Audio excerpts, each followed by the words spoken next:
August 27th at Quitchan Casino Resort. Reserve seats on sale now, starting at $29 at playqcr.com. The casino box office are 800-585-3737. Must be 21 and over to attend. Don't miss an evening with Randy Travis, live. News, talk, sports, and local traffic. 560 AM KBLU. The border crossing wait times on your Monday, just 10 minutes at Algodones and all the other reporting locations. At around half an hour on your Monday, Calexico East, Calexico West, and San Luis, all at 30 minutes to cross the border this morning. If you see a traffic situation happen, call the traffic tip line 446-1651. From the RV World Traffic Center, Yuma's year-round recreational vehicle center, I'm Jeff Edwards on 560 KBLU. The Osgood File, sponsored in part by Sage North America. Make your business smarter and your life easier with software and other services from Sage. Get on the know at sagebusinessknows.com. This is Charles Osgood. Two major components of the U.S. economy are trying to do the right thing, the smart thing, by being super careful. Consumers are not consuming as much as they could, and businesses are not hiring as many people as they could, even though they're sitting on a $1.8 trillion mountain of cash. Why?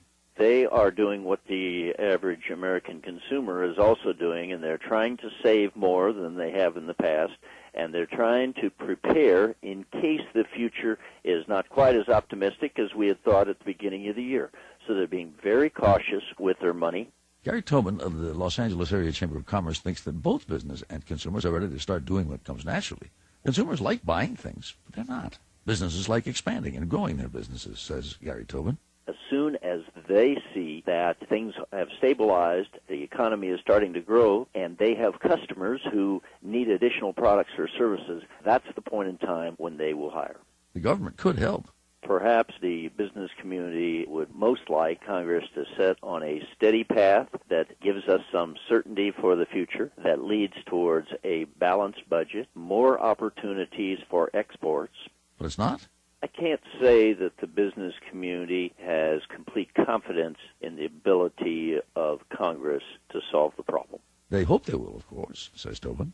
But they don't typically make decisions based on hope alone. They make it based on projections that indicate that they're going to have more revenue in the future. The Osgood File. This is Charles Osgood on the CBS Radio Network. Yuma's radio home for live Arizona Western sports. From pre-game warm-ups to post-game showers and play-by-play with Jim Howell, Matador Nation is living live on Yuma Sports Radio 560 KBLU. Russ Clark, the people's voice on 560 AM KBLU.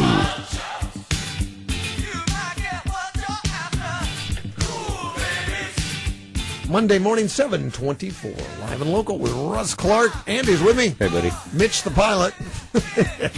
I like this guy. Right? Mitch? Yeah. Of course, we're talking about the airport and airport authority this morning. I have issues because they're trying to destroy a small businessman that's out on the airport right now, the only businessman that has any maintenance facility on the grounds. And I don't know that they have somebody else to do maintenance. And maybe they do. Maybe that's why they're doing it. I don't know. I didn't ask the question. But before we went to break, Mitch, you asked me what I thought of the... How'd you like that meeting, the way it was conducted?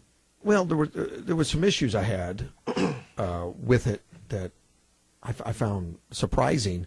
Well laid out. I mean, there was a lot of PowerPoints, a lot of overheads, a lot of... Very convincing. Well, it was well done as far as staff. And what happens in a board meeting, usually staff puts together a lot of proposals and things that is discussed by the board. And that's usually the way it works. I was 9 years on the hospital board, and staff would always put together a lot of things. But something that was interesting, I found really interesting, is that not only did their staff put together a direction and what they wanted to have happen. The options to choose from. They select the options to choose from. Well, there weren't really options. And then the board really goes yes or no.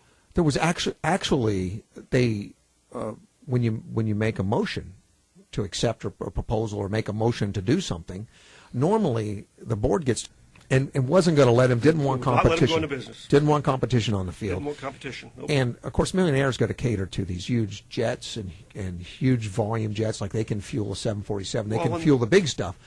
And Garza was looking at fuel in general aviation. And I think I got from the meeting the other night, they're not going to let anyone go service general aviation. If you can't fuel the big jets, you can't be in the fuel business. Pretty much. What? Yeah. What do you mean? Be comprehensive. Which is ridiculous, and I don't know anyone else is doing that. But here's the deal. Right now, Garza has made them mad because they are giving service to a company that the airport is deemed you can't give service. So they are trying to kick him off the field right now. Yes, they are. They're trying to kick him off the field. In fact, there's lawsuits everywhere. Papers are served. I've been over talking to Gil why papers get served. These guys are heavy-handed, my way, or the papers are getting served by the marshals tomorrow guys. And these are our federal tax dollars. I'm concerned about it. Not only is Gil Garza a friend and a good guy and doing the right stuff, but they said, okay, your rent was $500 a month. Now it's $6,500 overnight. Lawyers are delivering papers, and all of it is around. So it says it's about control. It's a control issue, I think. Right. But all of it is around one service contract. Yeah, well, with a private company. This is because out of all the airplanes that fly into Yuma and all the big jets, you see the Antonov 124 out there. Right. The big Russian jet. You see all these jets. Out of all the jets that fly into Yuma, and all the airplanes that fly into Yuma, and they buy fuel from a millionaire. Out of all those aircraft, you have one. You have one that comes in here, this ICE jet that brings the prisoners in. It's a pseudo-government aircraft. They tried to do business with Main Air, and they didn't like them. For some reason, I don't know why. And they went to the Craig Williams, director, and he contracted directly with them. Which is for illegal. a while, according to the lawsuit paperwork I have here. Can't do that. Doesn't look good. And they stopped doing business with him because of the mandates and requirements he put on. And they approached Garza. They approached Garza. Because Garza Aviation had no clue all this was going on. Because all they know is a customer came and wanted maintenance on their airplane. Because they need maintenance. The airplane flies in every night. Right. They need maintenance, and they need what they call ground handling. They need someone to stand by the edge of the wings and say, you're getting too close to the building. Well, that's according to Craig Williams. He says all they're doing is ground handling. No, they got maintenance being done, but there is maintenance being done. Absolutely.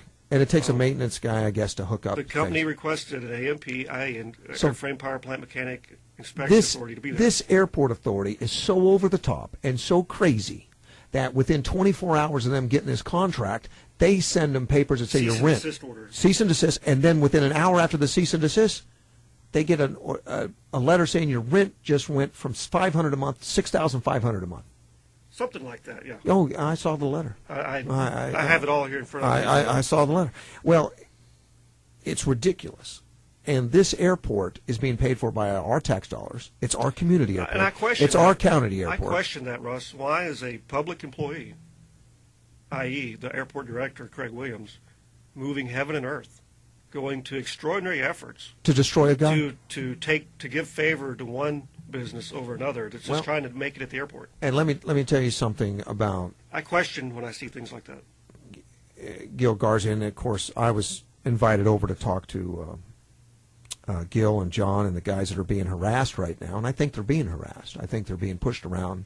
They're being harassed. They're trying to help the airplane community, and they're being kicked off the field essentially because this airport doesn't like general aviation. And I don't understand it because I like a lot of the guys on the board, but they seem to be ineffective. Well, not many of them are pilots, though. Only a few. Even the ones that are pilots. And I've interviewed a lot of the guys on the board, and they're great guys. I've also interviewed a lot of guys that got off the board, quit the board, because they don't like being ramrodded by Craig Williams. They don't like being yelled at. They don't like being steered. Mm-hmm. And a lot of those guys on the board are being steered. Well, the whole process is broken, Russ. And it used to be county. It used to be county supervisors on there, and the county supervisors didn't like the heat, and they backed off of it. So now we're leaving it to Craig Williams to run the Craig Williams board. And I went to a meeting the other day. How'd you like that, Russ? How'd you like it? I'll tell you about it after this. We'll be right back. I'm digging up home. Here comes one of country's all-time greats, Randy Travis, Saturday, August 27th at Quitchan Casino Resort. If I didn't have you, I know on stage, 8 p.m. Arizona time. Randy Travis, the 25th anniversary celebration tour. His greatest hits all night. Our love is deeper than the holler, stronger than the river. There are free wooden crosses on. Look for Randy's new album in stores now. Oh, baby, I'm gonna love you. The timeless music of Randy Travis.